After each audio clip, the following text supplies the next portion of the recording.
The Planck satellite, a precision instrument launched by the European Space Agency in 2009, measured the geometry of space with the finest angular resolution ever achieved on the cosmic microwave background. What it found, after years of data processing and analysis published in peer-reviewed papers, is this: if the universe curves back on itself at all, if space closes like the surface of a sphere, the radius of that curvature must be at least 250 times larger than everything we have ever observed. That is not a theoretical guess. That is a constraint derived from direct measurement of the oldest light in existence. The universe we can see is, at minimum, a tiny portion of a far larger whole. Everything we've ever mapped, every galaxy we've catalogued, every signal we've ever detected, fits inside what amounts to a small sampling zone, and the boundaries of that zone are set not by the edges of space but by the speed of light and the age of the cosmos. That result, 250 times larger minimum, comes from a single physical measurement. Other lines of evidence, which we'll go through carefully and in sequence, are consistent with a total universe that is far larger still, possibly by orders of magnitude beyond that already staggering number. And the tools that let us reach this conclusion are not speculative models. They are observations from satellites, ground-based telescopes, supernova surveys, and decades of confirmed physics. This video walks through what those tools found, how each measurement constrains the universe's real size, and what the totality of confirmed observations tells us about the scale of existence beyond our cosmic horizon. If you enjoy this kind of evidence-based content,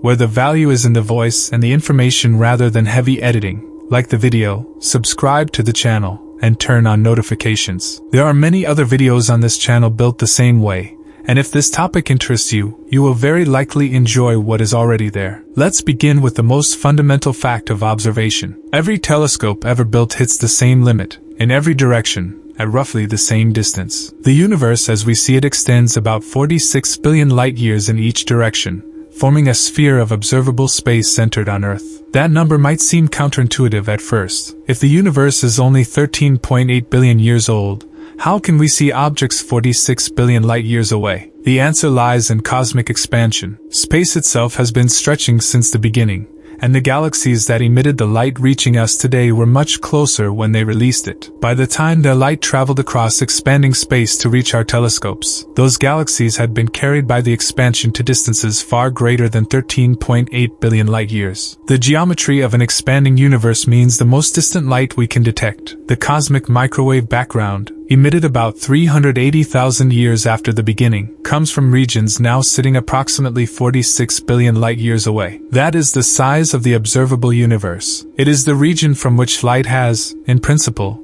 had enough time to reach us. But observable is not the same as all there is. The horizon has a specific and well-defined physical cause. It is not a wall, not a boundary in any physical sense, and not a place where space ends. It is simply the edge of the region from which light has had enough travel time to reach us. Beyond that edge, space continues. The matter and energy in those regions follow the same physical laws. The same atoms exist, the same forces operate, the same thermodynamics hold. Those regions simply haven't had time, given the finite age of the universe and the finite speed of light, to communicate with us yet. They are real, and they are inaccessible to direct observation. This distinction matters enormously for what follows. The universe beyond our horizon is not a theoretical construct added to make equations work. It is the most straightforward implication of confirmed physics. We know the universe has a finite age, 13.8 billion years, measured to a precision of better than 1% by multiple independent methods,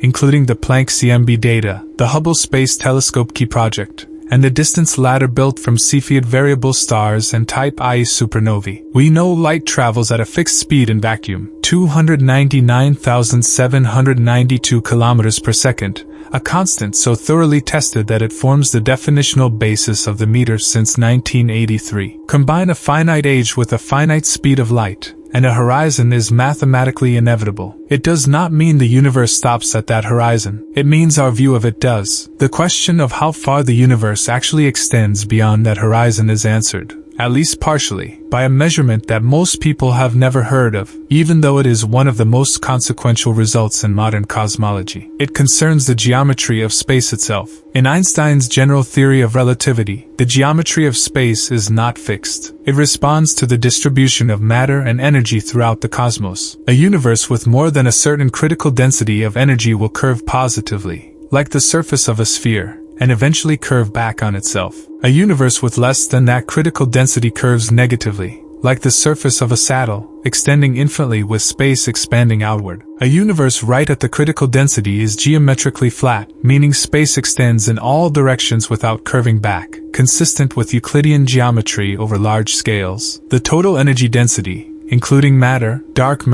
and dark energy, determines which of these three cases applies. Cosmologists measure this by looking at the cosmic microwave background. The CMB is thermal radiation emitted when the universe cooled enough for protons and electrons to combine into neutral hydrogen atoms, roughly 380,000 years after the beginning. Before that moment, the universe was an opaque plasma. After that moment, photons streamed freely and have been traveling ever since. They reach us today as microwave radiation at a temperature of approximately 2.725 Kelvin, uniform across the sky to roughly 1 part in 100,000. That near-perfect uniformity is itself deeply informative, and we will return to it. But the important feature for measuring geometry is the pattern of tiny temperature fluctuations sitting on top of that uniform background. Those fluctuations are not random noise. They have a specific structure. In the early universe, plasma oscillated in acoustic waves, compressions and rarefactions driven by the interplay of radiation pressure and gravity,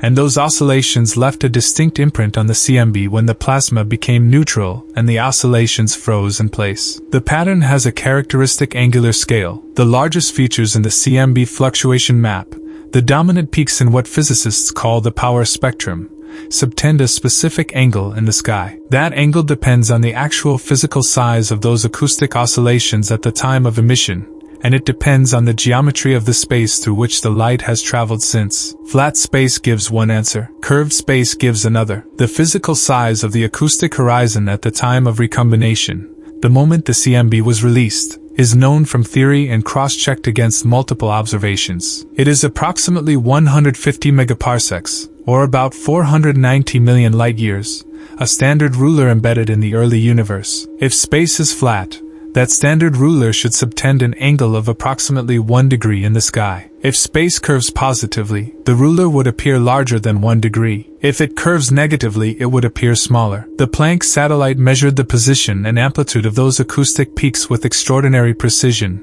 and the result is unambiguous. The dominant acoustic peak in the CMB power spectrum sits at an angular scale consistent with flat space. The measurements, published by the Planck collaboration in 2018 and 2020, constrain the total energy density of the universe to within 0.5% of the critical density. Space is flat, within the limits of our measurement precision. What does flatness imply for the total size of the universe? If the universe were positively curved like a sphere, it could in principle be finite but unbounded. You could travel in a straight line in any direction and eventually return to your starting point, just as traveling due east along the equator of the Earth eventually brings you back to where you began. If the curvature is positive but very slight, the universe is still finite but enormous. The Planck measurements show that if the universe does have positive curvature, the radius of that curvature must produce a geometry so close to flat that our observable patch of 46 billion light-years looks indistinguishable from a flat surface. The minimum radius of curvature allowed by the data translates directly to the figure already stated. The universe, if curved,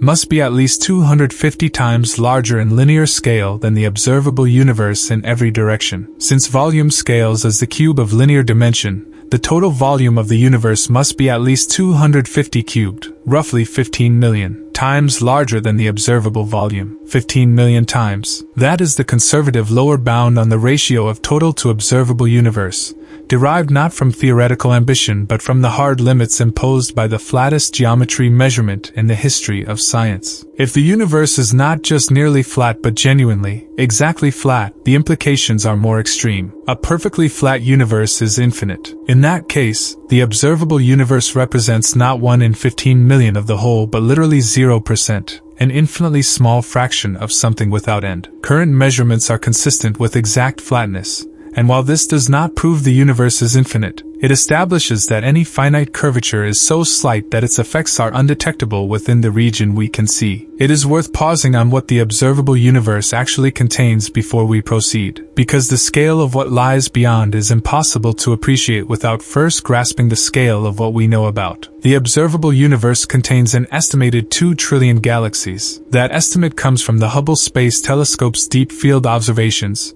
which imaged tiny patches of sky for hundreds or thousands of hours and revealed thousands of galaxies in areas of sky smaller than the apparent size of a grain of sand held at arm's length. Scaling from those deep field images across the full sky, and correcting for galaxies too faint or too distant to detect even with deep imaging, astronomers revised the galaxy count upward from the earlier estimate of 200 billion to approximately 2 trillion, a result published by Christopher Consolis and colleagues in the Astrophysical Journal in 2016. Each of those 2 trillion galaxies contains, on average, hundreds of billions of stars. The Milky Way alone is estimated to contain somewhere between 100 and 400 billion stars, and it is an average spiral galaxy by any standard measure. This is the observable universe, the region we can see, the region whose contents we have partially catalogued, and it is, by confirmed measurement, a small fraction of the whole. Knowing that the observable universe extends 46 billion light-years in every direction depends on knowing the universe's age and expansion history with precision. Both of those quantities have been measured, and tracing how astronomers built the tools to measure them is itself instructive, because it shows how thoroughly the picture of cosmic scale has been cross-checked from independent directions. The measurement of cosmic distances proceeds in stages, each step building on the previous one, a scaffolding that physicists call the cosmic distance ladder. At the base of this ladder is the most direct geometric method available, stellar parallax. When Earth moves around the Sun over the course of a year, nearby stars appear to shift slightly against the background of more distant stars. This apparent shift, which is purely geometrical, gives the distance to nearby stars directly, without any assumption about the star's physical properties. The Hipparcos satellite, launched in 1989, measured parallax distances to over 100,000 stars with milliarc-second precision. Its successor Gaia, launched in 2013, has measured parallax distances to more than 1 billion stars with microarc-second precision, 1,000 times finer, providing a geometric foundation for all subsequent distance measurements. Beyond the range where parallax is detectable, astronomers use Cepheid variable stars. Cepheids are giant stars that pulsate in brightness with periods ranging from about 1 day to several months. In 1912, Henrietta Swan Leavitt, working at the Harvard College Observatory, discovered that the pulsation period of a Cepheid is tightly correlated with its intrinsic luminosity. The longer the pulsation period,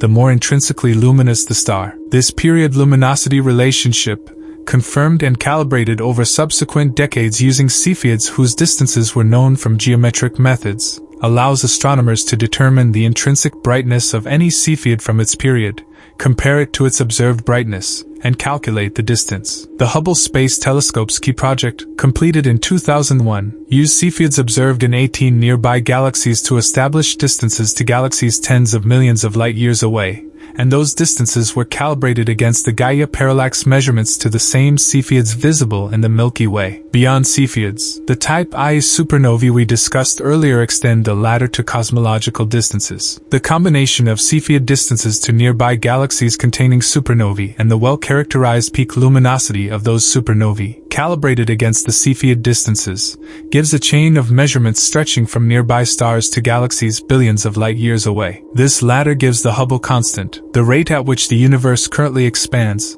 measured in units of kilometers per second per megaparsec. The current best value from the distance ladder, from Cepheids and supernovae as of the most recent measurements by the SH0ES team, supernovae H0 for the equation of state, is approximately 73 kilometers per second per megaparsec, with an uncertainty of about 1 kilometer per second per megaparsec. But there is a second, completely independent way to measure the Hubble constant, from the cosmic microwave background. The Planck satellite's precise measurements of the CMB power spectrum, combined with the standard cosmological model and the physics of acoustic oscillations in the early universe, give a predicted value of the Hubble constant today of approximately 67.4 kilometers per second per megaparsec, with an uncertainty of about 0.5 kilometers per second per megaparsec. These two measurements, 73 and 67.4, are inconsistent with each other. The difference is about 5 standard deviations, 5 times the combined measurement uncertainty. In statistics, 5 standard deviations is the conventional threshold for announcing a discovery, and here it represents a confirmed disagreement between two independently robust methods. This discrepancy is called the Hubble tension, and it is one of the most actively discussed problems in cosmology today. The Hubble tension is worth pausing on precisely because it demonstrates how seriously the field takes measurement precision, and how rigorously it scrutinizes any apparent inconsistency. Both measurements have been repeated, refined, and cross-checked. The late-universe Hubble constant has been confirmed using multiple independent methods beyond Cepheids, tip of the red giant branch stars, masers in NGC 4258, surface brightness fluctuations in galaxies, and gravitational lensing time delays. These methods largely agree with each other at values around 73. The early universe measurement from Planck has been independently cross-checked by ground-based CMB experiments, including the Atacama Cosmology Telescope and the South Pole Telescope, and they confirmed the Planck value near 67 to 68. Whether the Hubble tension resolves as a systematic error in one or both measurements,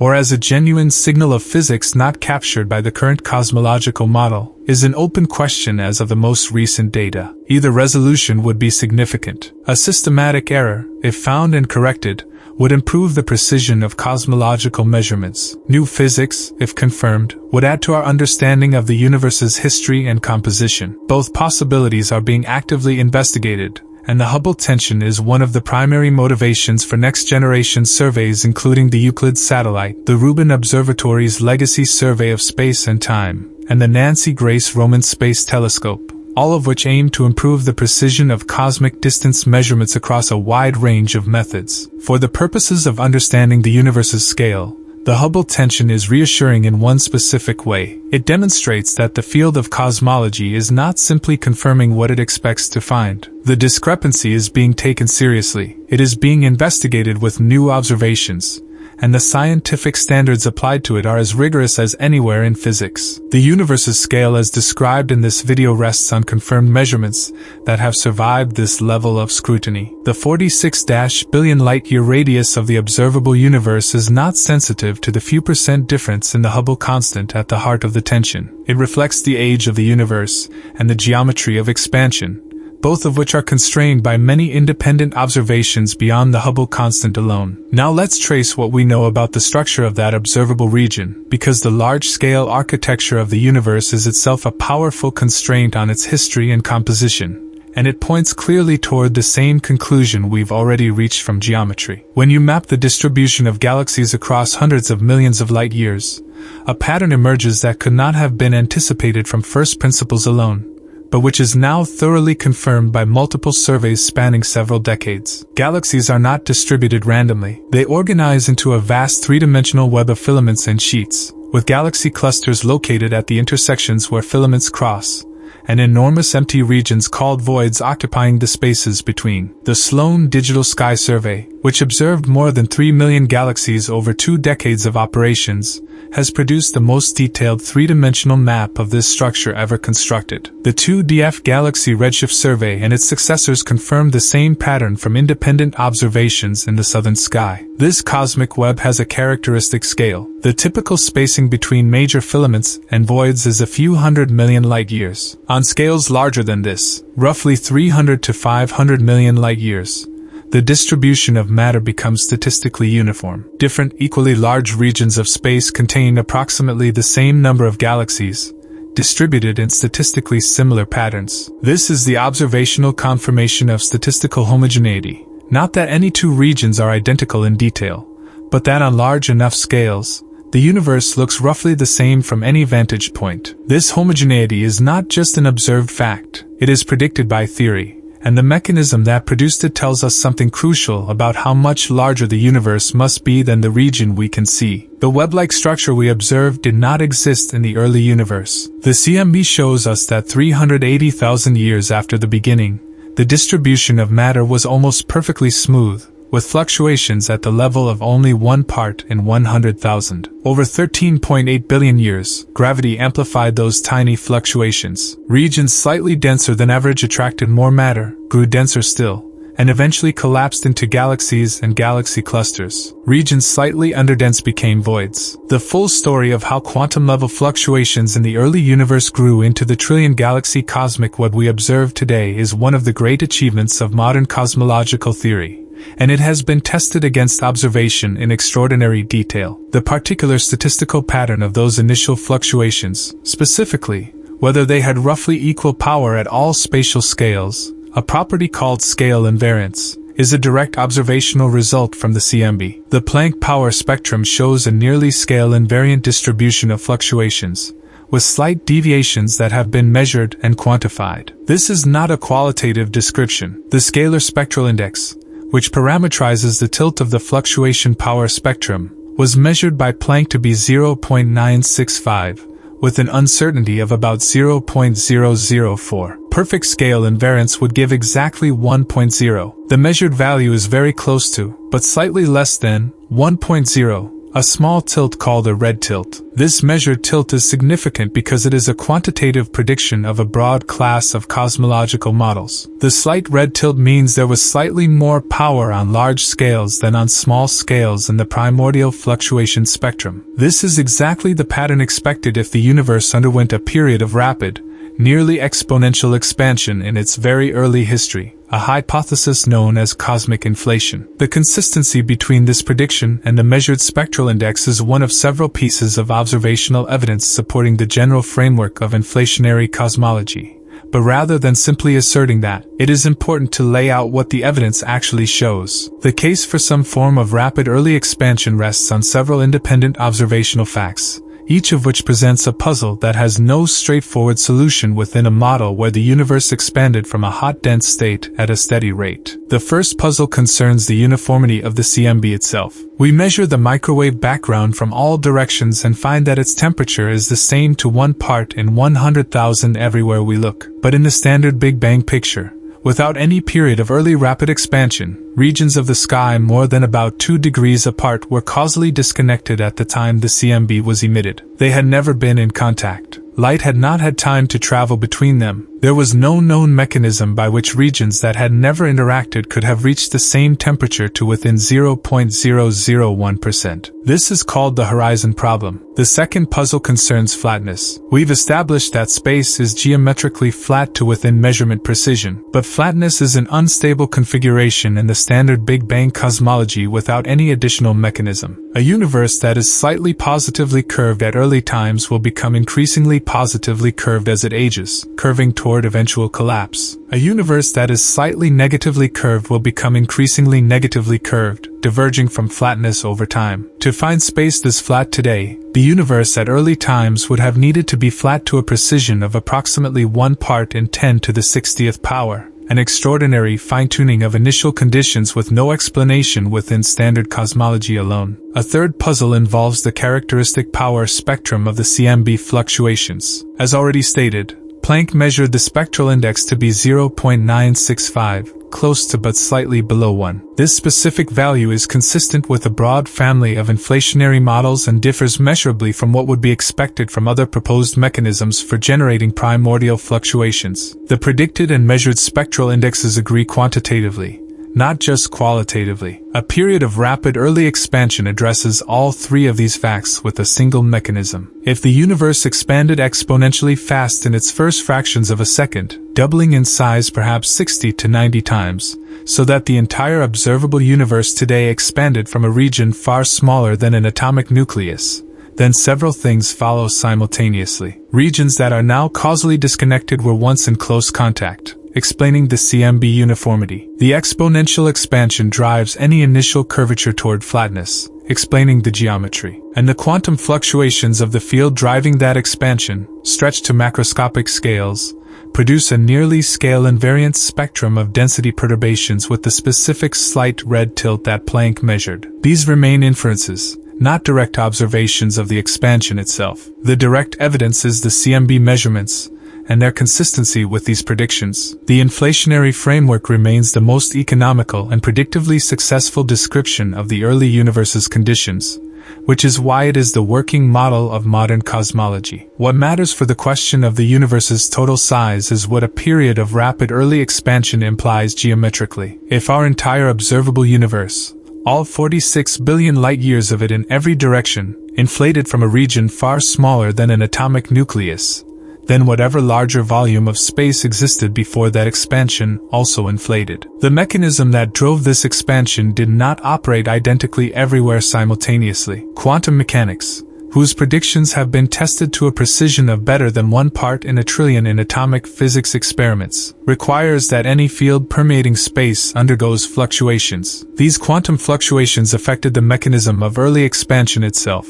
making it end at slightly different times in slightly different regions. The precise details shape the structure of space on scales vastly larger than our observable horizon, but the firm mathematical result from this framework is that our observable patch is a small region within a much larger space that expanded from the same general conditions. The scale of that larger space follows from the expansion geometry itself. The observable universe represents the region from which light could have reached us. The early rapid expansion spread the original causally connected region across a scale enormously larger than the observable universe. This is not a claim about exotic physics, it is the straightforward geometrical consequence of an expansion of that magnitude applied to the region of space we know existed. The universe we observe is one small patch in a vastly larger whole, and both the geometry measurement and the expansion history point to the same conclusion. Let's now look at dark energy, because the confirmed discovery of cosmic acceleration adds another crucial dimension to our understanding of the universe's structure and our ability to observe it over time. In 1998, 2 independent research teams, the HISE Supernova Search Team, led by Brian Schmidt and Adam Rees,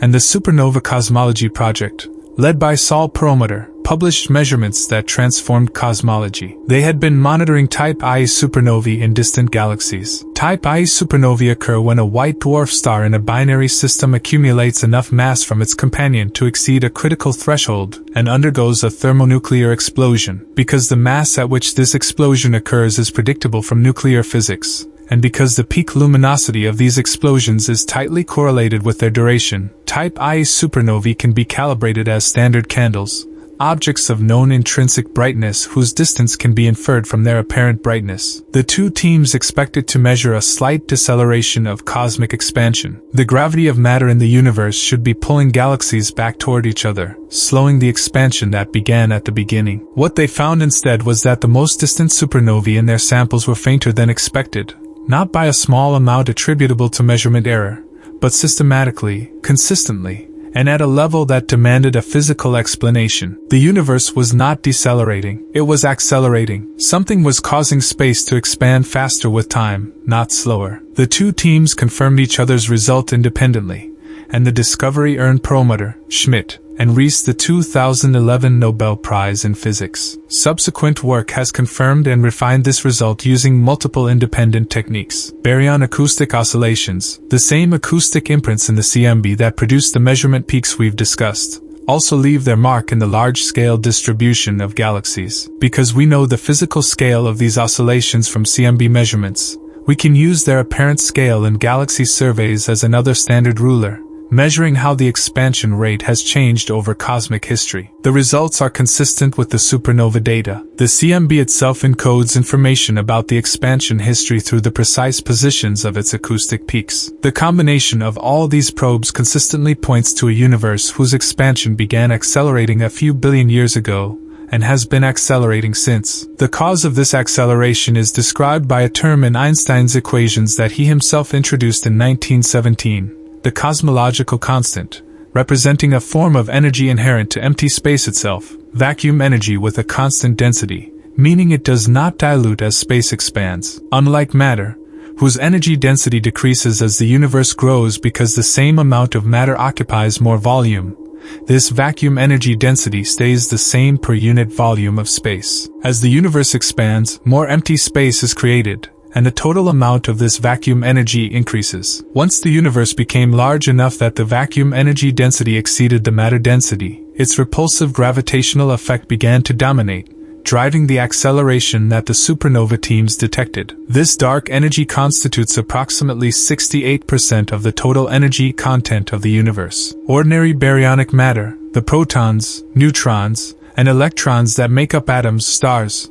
and everything we can touch, contributes only about 5%. Dark matter, which interacts gravitationally but has not yet been directly detected in a laboratory, contributes about 27%. These proportions are measured from multiple independent sources: the CMB power spectrum, galaxy clustering statistics, gravitational lensing surveys, and the large-scale dynamics of galaxy clusters. The consistency between these independent measurements is itself a confirmation of the framework. The evidence for dark matter deserves specific attention because it is one of the most thoroughly confirmed results in observational astronomy, even though its fundamental nature remains unknown. Dark matter does not emit, absorb, or reflect electromagnetic radiation at any frequency. It is invisible to every type of light we can produce or detect. Yet its presence is established by multiple independent lines of gravitational evidence that converge on the same conclusion with extraordinary precision. The first strong indication came from the rotation curves of spiral galaxies. In the 1970s, astronomer Vera Rubin and her colleague Kent Ford measured the velocities at which stars orbit the centers of spiral galaxies at different distances from the galactic center. Newtonian gravity and the observed distribution of stars and gas predict that stars far from the galactic center, where most visible mass is concentrated, should orbit more slowly, just as the outer planets of the solar system orbit more slowly than the inner ones. Instead, Rubin and Ford found that stars in the outer reaches of galaxies orbit at roughly the same speed as those closer in, flat rotation curves extending far beyond the visible disk of stars. This observation, replicated for hundreds of galaxies by subsequent surveys, indicates that galaxies are embedded in halos of mass that extend well beyond the visible stars. The rotation curve velocities imply that this unseen mass is roughly 5 to 10 times more abundant than the visible stellar mass in a typical spiral galaxy. Independent confirmation comes from gravitational lensing. Einstein's general relativity predicts, and observations confirm, that mass curves spacetime, bending the paths of light rays passing nearby. A massive galaxy or galaxy cluster between us and a distant source will act as a lens, distorting and magnifying the background source's image. The amount of bending depends on the total mass along the line of sight, including any dark matter. The 1979 discovery of the first gravitational lens, a quasar whose double image was produced by an intervening galaxy, confirmed the lensing phenomenon directly. Since then, thousands of gravitational lenses have been catalogued. The technique called weak gravitational lensing measures subtle statistical distortions in the shapes of background galaxies across large patches of sky. Because individual galaxies have irregular shapes and orientations, you can't detect the small distortion that weak lensing produces in any single galaxy. But averaged over hundreds of thousands of galaxies in the same region of sky, the preferred alignment that lensing produces becomes statistically detectable. The amplitude of this signal maps the distribution of total mass, dark plus visible, across the survey region. The Dark Energy Survey, the Kilodegree Survey, and the Hyper-SuperCam Survey have each mapped weak lensing signals across hundreds of square degrees of sky, and their mass maps are consistent with dark matter halos surrounding galaxies and galaxy clusters as predicted. Perhaps the most visually compelling evidence comes from merging galaxy clusters, particularly a system known as the Bullet Cluster, a pair of galaxy clusters that collided roughly 150 million years ago. In this system, X-ray observations from the Chandra satellite show that the hot gas in each cluster, which makes up the majority of the ordinary matter in clusters, was slowed and heated by electromagnetic interaction during the collision, concentrating near the point of impact. But gravitational lensing maps of the Bullet Cluster show two distinct mass concentrations that have passed through each other and separated, aligned with the galaxies rather than the gas. Since the galaxies, and their associated dark matter halos, interact only gravitationally with each other and not electromagnetically, they pass through the collision without being slowed. The separation between the visible gas, located at the collision zone by X-ray observations, and the dominant mass, located at the galaxy positions by lensing, is the most direct evidence that most of the mass in galaxy clusters is not the ordinary gas we can see, but a non-electromagnetic component that behaves as dark matter is expected to behave. The Bullet Cluster result was published in 2006 and has been replicated in other merging cluster systems. Taken together with the galaxy rotation curves, the CMB power spectrum, and the large-scale structure formation history, the evidence for dark matter is among the most multiply confirmed results in observational astrophysics. What remains unknown is the particle physics nature of dark matter, whether it consists of a new fundamental particle, or a class of particles, or some other form of mass energy that does not interact electromagnetically. Direct detection experiments in deep underground laboratories and searches at the Large Hadron Collider have not yet identified a dark matter particle candidate. This remains an active area of experimental and theoretical research. For the question of cosmic scale, dark matter matters in a specific way. Its gravitational effects are what drove the formation of the cosmic web. Without dark matter, the small density fluctuations visible in the CMB would not have had time to grow into the galaxy clusters and filaments we observe today. The calculations of structure formation match observation only when dark matter is included, with approximately the 27% contribution that CMB analysis independently requires. The cosmic web we've mapped, extending across billions of light-years, is the gravitational skeleton built primarily from dark matter, with ordinary matter tracing its outline. The universe beyond our horizon carries the same web structure, extended, with dark matter halos continuing indefinitely into the unobservable regions. The James Webb Space Telescope, launched in December 2021 and operational from mid-2022, has pushed our observational reach to the earliest epochs of galaxy formation and added new confirming data, while also raising sharply defined observational questions that are now under investigation. The telescope operates primarily in the near-infrared and mid-infrared wavelengths at which light emitted by the very first generations of stars has been redshifted by cosmic expansion. Its mirror, with a collecting area of 25 square meters, and its position at the L2 Lagrange point 1.5 million kilometers from Earth, away from the thermal interference of the Earth and Sun, give it sensitivity to the faintest and most distant sources ever studied. Among the most significant early results from Webb are detections of galaxies at redshifts greater than 10, corresponding to look-back times of more than 13.3 billion years, when the universe was less than 500 million years old. Some of these early galaxies appear to be more massive and more structurally developed than many pre-Webb theoretical models of galaxy formation had predicted for that epoch. This tension between the models that predicted how quickly the first galaxies should assemble and the observations showing what they actually looked like is actively being investigated by the community. Several candidate galaxies detected by Webb at very high redshift have now had their redshifts spectroscopically confirmed, meaning the actual wavelengths of known atomic spectral lines have been identified in their light, placing the distance beyond reasonable doubt. The significance of Webb's early galaxy observations lies in what they demonstrate about the method of science itself. The existence of galaxies at extreme distances, in a universe younger than 500 million years, was expected in general terms. Galaxies had to form early. What was debated was the rate and timescale. The observations now provide hard constraints on those timescales that theoretical models must account for. Several proposed refinements, adjusting assumptions about star formation efficiency, feedback mechanisms from early black holes, or the initial mass function of early stars, are being tested against the accumulating Webb data. The process is normal science. Observation constrains theory, theory generates predictions, further observations test those predictions.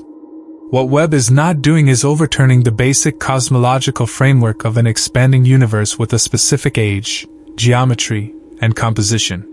The redshifts are real, measured spectroscopically.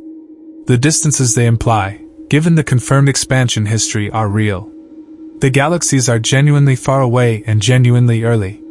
The open question is about the detailed physics of early star and galaxy formation, a subdiscipline within the confirmed framework, not a challenge to it.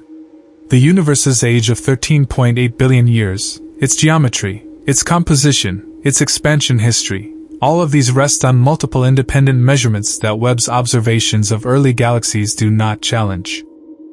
Webb has also provided extraordinarily detailed observations of nearby galaxy formation, stellar nurseries, exoplanet atmospheres, and the detailed structure of the solar system's outer objects, all of which add to the body of confirmed astrophysical knowledge. For every one of these objects, the physical laws operating are the same ones confirmed in terrestrial laboratories.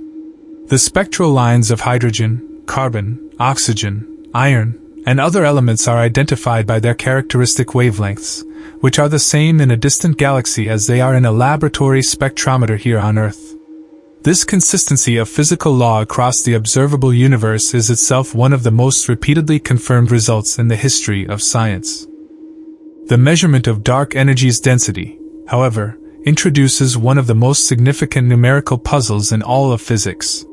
Quantum field theory, the theoretical framework underlying the standard model of particle physics, tested to extraordinary precision in particle accelerators, predicts that empty space should have vacuum energy. Every quantum field, by virtue of its quantum nature, has a minimum energy state that is non-zero. Add up the contributions from all the quantum fields in the standard model, and you get a predicted vacuum energy density that is approximately 120 orders of magnitude larger than what is observed. 120 orders of magnitude is 10 followed by 119 zeros. The observed value of the cosmological constant is smaller than this prediction by a factor that has no parallel anywhere in science. This is not a small discrepancy that might be resolved by better calculation. It is a mismatch so large that it constitutes a major unsolved problem at the foundations of physics, called the cosmological constant problem. It is an open question that drives active research. But the existence of dark energy, at its measured value, driving the measured acceleration of cosmic expansion, is established observational fact. Dark energy's effects are not limited to the present epoch. They have implications for what we can observe and for the future of observation itself. As the universe continues to accelerate, galaxies beyond our local group, the small cluster of galaxies containing the Milky Way, Andromeda, and about 50 smaller satellite and companion galaxies, are receding from us at ever-increasing rates. Already, galaxies beyond a certain distance are receding faster than light. This is not a violation of special relativity, which forbids objects from moving through space faster than light, because this is not motion through space, it is space itself expanding. Light traveling toward us from these distant galaxies is making progress, but the expansion of the space it is traveling through continuously stretches the distance it must cross. For galaxies beyond the Hubble radius, currently located about 14 billion light-years away, the expansion rate is fast enough that light emitted today will never reach us. This means our observable universe is not simply growing over time the way one might expect. As years pass, some previously unobservable light arrives from regions slightly beyond the previous horizon. But dark energy simultaneously pushes galaxies away and extends the distance that new light must cross. The competition between these effects depends on the behavior of dark energy, but observational evidence and theoretical models agree that in the long-term future, the observable universe will shrink rather than grow. Galaxies currently visible will be pushed beyond our horizon as acceleration continues. Within roughly 100 billion years, a number derived from the measured dark energy density and confirmed expansion dynamics, most galaxies now visible will have redshifted beyond any detection capability. The cosmic microwave background will have redshifted to wavelengths too long to detect. The observable universe, for a future civilization in the Milky Way, will consist only of the merged remnant of the Milky Way and Andromeda, a single large galaxy surrounded by an apparently empty cosmos. This is not distant speculation. It follows directly from the measured value of dark energy and confirmed general relativistic cosmology. The information contained in the universe today, the observational evidence for the Big Bang, for dark energy's discovery, for the structure of the cosmic web, will become permanently inaccessible to future observers as it crosses the horizon. We live in a cosmological epoch uniquely favorable to observation. The full history of cosmic structure formation is still visible. The CMB is still detectable. The expansion history can still be read in the redshifts of billions of galaxies. This observational window is closing on a timescale of billions of years, and that closing is measurable, definitive, and a direct consequence of confirmed physics. The horizon structure also gives us a precise way to think about the relationship between our observable region and the larger universe. The cosmic horizon is not observer-independent. An observer located in a galaxy 10 billion light-years away has a different horizon than we do. Their observable sphere is centered on their galaxy, not ours. The two spheres overlap substantially but are not identical. Regions at the far edge of our observable universe are near the center of that distant observer's sphere. If there are observers in galaxies currently beyond our horizon, their observable spheres extend into regions that neither we nor any currently visible galaxy can access. The universe is partitioned into countless overlapping observation zones, each defined by the local observer's horizon, and collectively they cover a volume far larger than any one of them. This partitioning reflects a deeper physical reality. Events at different cosmic locations are separated not just by distance but by causal structure. The observable universe is the set of events that could, in principle, have influenced our location over the age of the universe. The larger universe beyond the horizon is the set of events with no causal contact with us.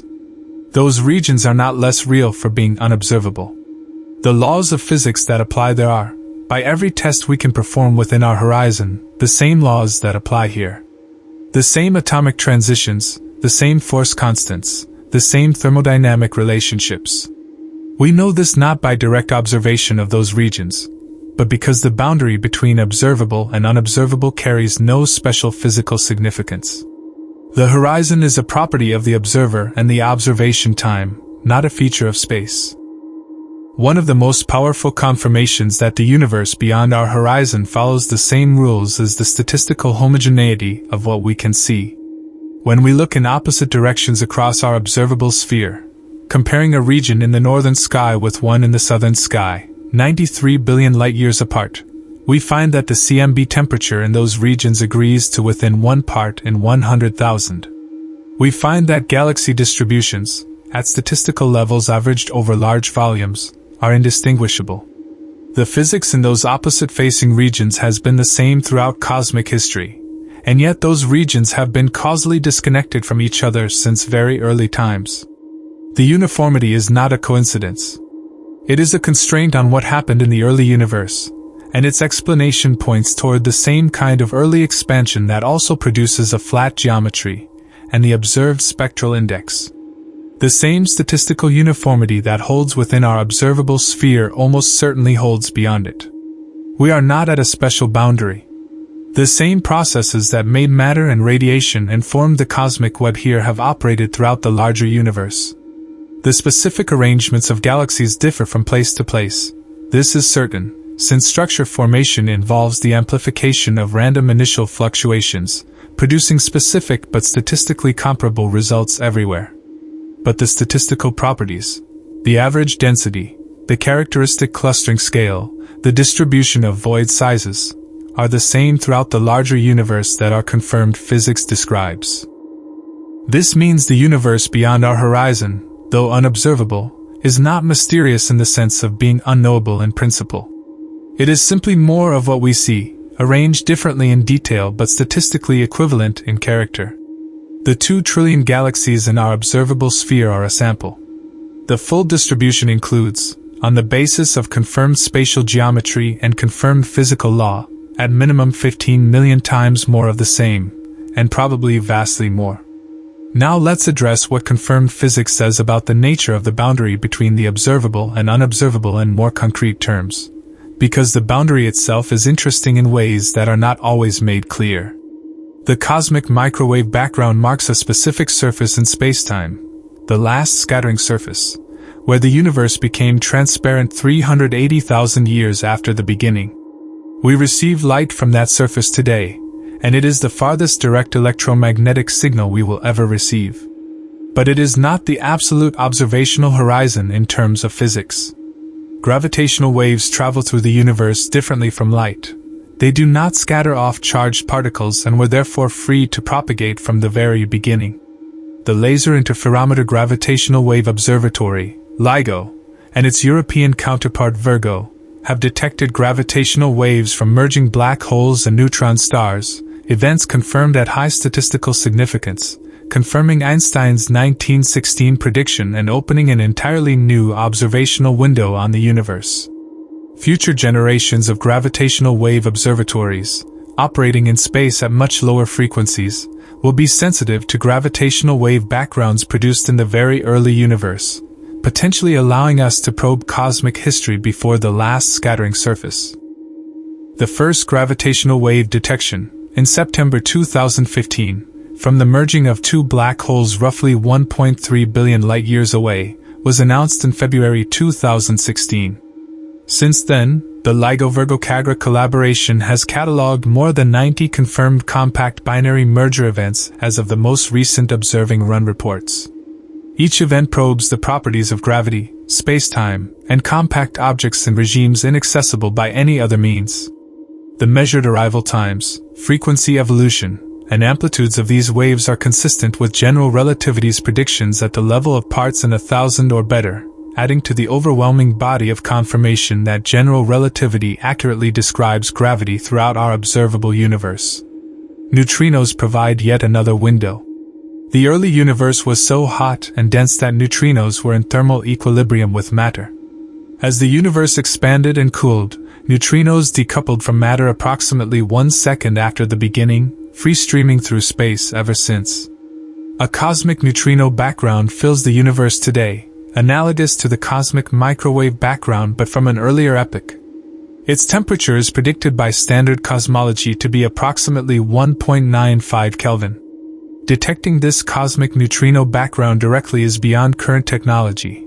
Neutrinos interact with matter so weakly that capturing them in sufficient numbers to characterize the background has not yet been achieved, but its gravitational effects on the CMB and on large-scale structure have been inferred at a confidence level of greater than 5 standard deviations from Planck data and galaxy surveys combined. The neutrino background exists as an indirect but confirmed observational result. Each of these observational windows, electromagnetic, gravitational, and inferred neutrino, probes a different epoch of cosmic history, and each is consistent with the same cosmological framework. The universe expanded from a hot dense state. The initial fluctuations have a specific statistical character. Space is geometrically flat, and dark energy is currently driving accelerated expansion. The picture is coherent, confirmed by multiple independent methods, and points unambiguously to a universe enormously larger than what we can see.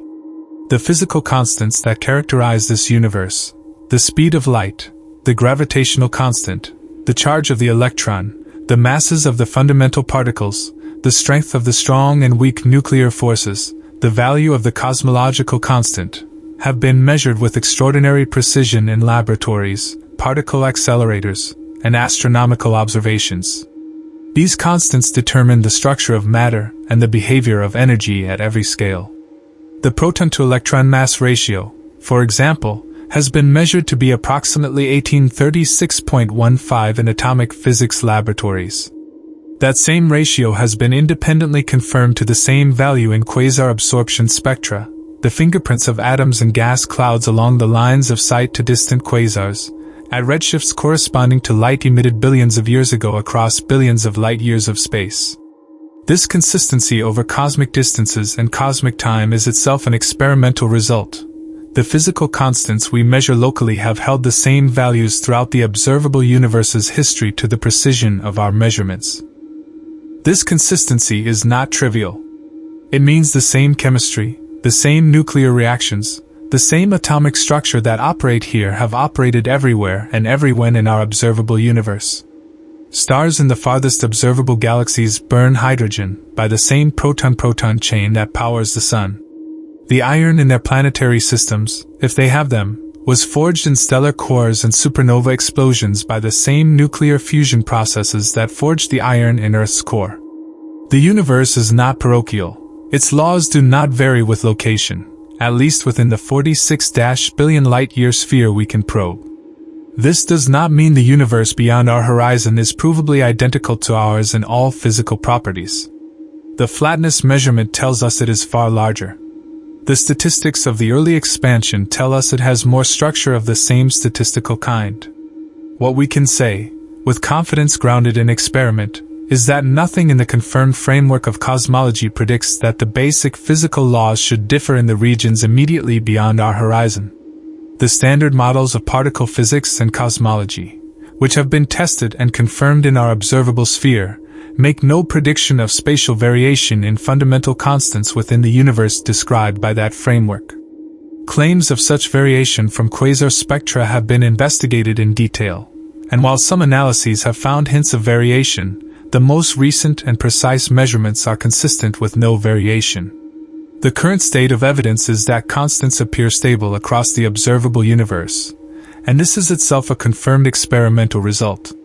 Let's now bring together the threads of what confirmed observation actually establishes, because it is worth stating the combined conclusion clearly and precisely. We have confirmed, from direct measurement, the universe is at least 250 times larger in linear extent than our observable sphere, meaning at least 15 million times larger in volume. This lower bound comes from the Planck satellite's curvature measurement. We have confirmed that if the universe is exactly flat, which current measurements are consistent with, it extends without limit, and our observable sphere represents 0% of the total. We have confirmed that the universe contains at minimum 2 trillion galaxies in our observable portion alone, each containing hundreds of billions of stars, and that the same stellar and nuclear processes operate throughout. We have confirmed that cosmic expansion has been accelerating for several billion years, driven by dark energy, and that this acceleration will over time reduce rather than increase the fraction of the universe accessible to observation from any given location. We have confirmed that the observable universe's statistical properties are uniform, that it is homogeneous on scales above a few hundred million light-years, and that the physical laws operating within it have not varied measurably over the full span of observable cosmic history. These results combine into a picture of extraordinary scope. Everything humanity has ever studied, every star catalogued, every galaxy mapped, every particle measured, every physical law tested, sits within a sphere that is, by confirmed measurement, a tiny fraction of something incomparably larger. The larger whole is not imagined or conjectured. It is demanded by the physics we have tested and confirmed here. The question is not whether more universe exists beyond our horizon. It is how much more, and the answer is, at minimum, vastly more than we can see, and possibly without limit. There is one further consequence of this picture worth addressing carefully, because it concerns not the outer extent of the universe but its inner structure, what the confirmed physics of quantum mechanics and general relativity implies about space itself at the smallest scales. Quantum mechanics, confirmed by experiment to a precision better than 1 part in a trillion in quantum electrodynamic calculations, requires that any physical system undergoes fluctuations proportional to fundamental constants. For everyday objects, these fluctuations are immeasurably small. For quantum particles, they are observable and have been measured in thousands of experiments. Extending this logic to space and time themselves, which general relativity describes as dynamical, physical entities that carry energy and can curve and stretch, leads to the expectation that at the smallest possible length scale, the Planck length, approximately 1.6 times 10 to the minus 35 meters, the geometry of space itself should undergo quantum fluctuations. This scale is 20 orders of magnitude smaller than the proton. At these scales, general relativity and quantum mechanics are both expected to be relevant simultaneously, and no complete theory combining them has yet been experimentally confirmed. Loop quantum gravity and string theory each propose frameworks for what physics looks like at these scales, but neither has been tested against experiment in ways that definitively distinguish them from each other or from other approaches. What can be said with confidence is that the two confirmed pillars of modern physics, quantum mechanics and general relativity, each applied in their respective domains of validity, predict that space is not a passive, featureless background at all scales. At scales far below what any current instrument can probe, the structure of space has quantum properties. The precise nature of those properties remains an open question. Testing any prediction about Planck scale physics requires either enormous energies trillions of times beyond what the Large Hadron Collider can achieve, or extraordinary precision in measurements that accumulate small effects over vast distances. Searches for Planck-scale effects in the arrival time differences of high-energy gamma-ray photons from gamma-ray bursts, explosions in distant galaxies producing radiation across a range of energies, have been conducted using data from the Fermi Gamma-Ray Space Telescope. If space has a quantum granularity at the Planck scale that affects photon propagation, higher-energy photons should accumulate slightly different travel times than lower-energy ones over cosmological distances. The Fermi results have found no such dispersion effect down to precision levels that constrain many theoretical models. This is a confirmed null result, real physics, real data, real constraints on what kinds of quantum gravity effects are possible at scales accessible through astrophysical observation. Gravitational wave detectors also probe the nature of spacetime in new ways. LIGO's measurements of gravitational wave signals are consistent with the smooth, continuous spacetime of general relativity at the scales those detectors are sensitive to. No evidence of discreteness or graininess in spacetime has been detected. This places further constraints on what kinds of quantum spacetime structure are compatible with observation. The absence of an effect is as scientifically meaningful as its presence. It tells us where the boundaries of possible physics lie. The universe's total scale, from the quantum structure of space at 10 to the minus 35 meters to the minimum total extent of 250 times the observable sphere, a linear scale roughly equivalent to 11 to 12 billion light years as a lower bound, spans more than 60 orders of magnitude. At every scale within our observational reach, the laws of physics have been tested and found consistent. The constants hold. The equations work. The predictions are confirmed. The universe we inhabit is coherent, regular, and described by mathematics of remarkable precision. And it is larger, by confirmed measurement, than the 46 billion light-years we can see by a factor that makes any intuitive grasp of the true scale essentially impossible. The night sky seen from a dark location reveals a few thousand stars to the naked eye. A good pair of binoculars extends that to tens of thousands. A modest telescope reveals the combined light of millions of galaxies at cosmological distances. Each of those distant points of light is a collection of billions of stars, many with planets, all operating under the same physical laws confirmed in laboratories here on Earth.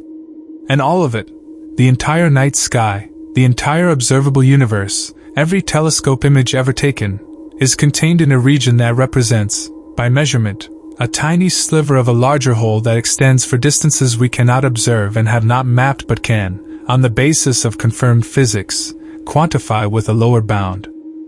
This is not a claim that exceeds the evidence. The evidence is the Planck CMB measurements, the supernova surveys, the galaxy redshift catalogs, the acoustic oscillation standard rulers, the neutrino background inference, the gravitational wave observations, and a complete body of tested and confirmed physics. They all point the same way. The universe is much, much larger than what we can see. How much larger depends on a single measurement that gives a lower bound of 250 in linear scale.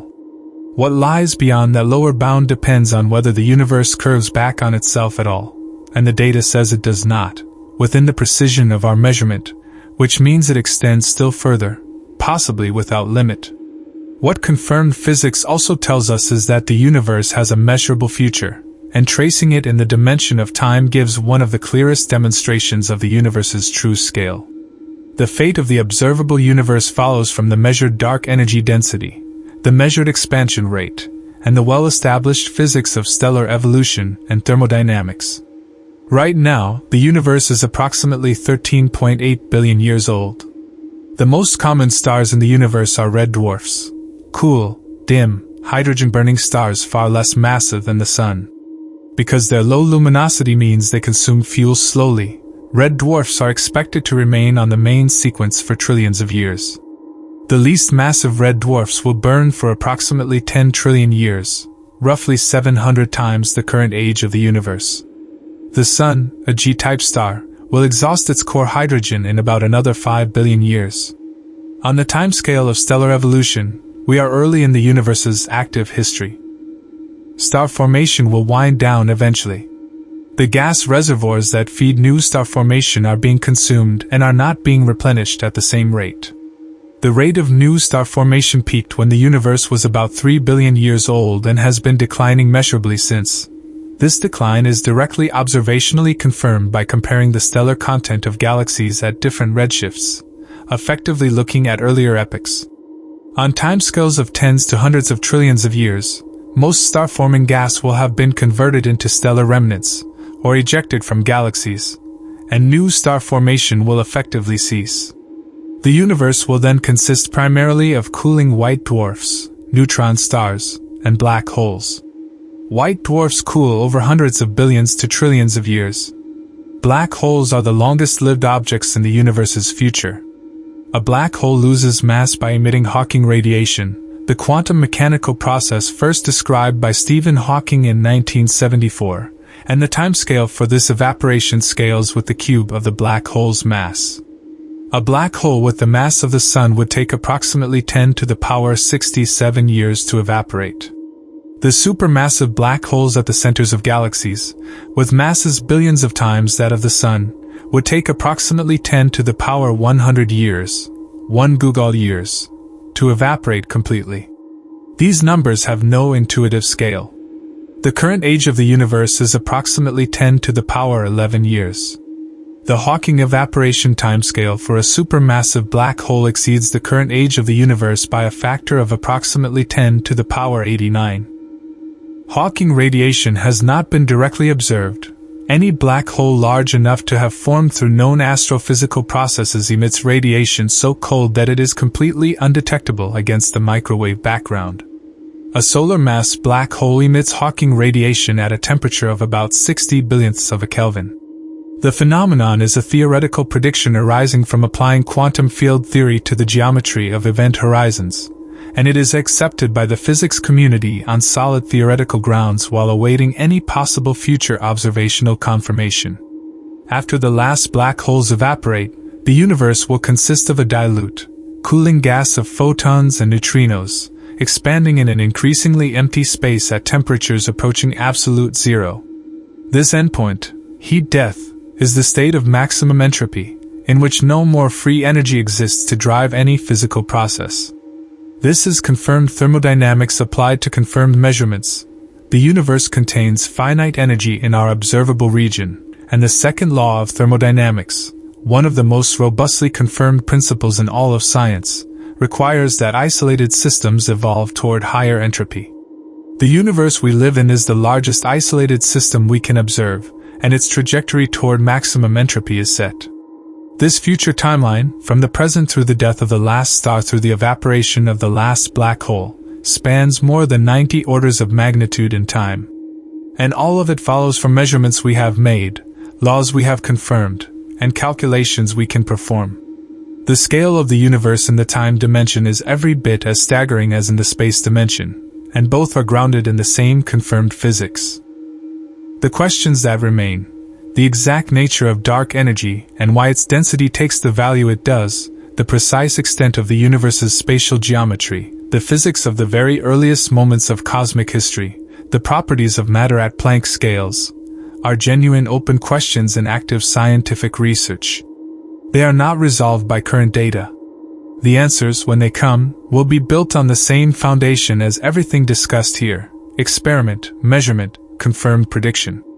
For now, what the measurements show is clear and extraordinary enough on its own terms. We live in a universe at least 250 times larger than what we can observe, containing at minimum 15 million times more volume, built from the same physics throughout, with 2 trillion galaxies in our small observational sample and incomparably more beyond. The horizon is not the edge of reality. It is the edge of our view, placed there by the finite age of the universe and the finite speed of light. And by confirmed measurement, there is an enormous amount of universe on the other side of it. If you have followed this all the way through and appreciate this kind of clear, evidence-driven explanation, subscribing and liking the video helps more of this content reach the right audience.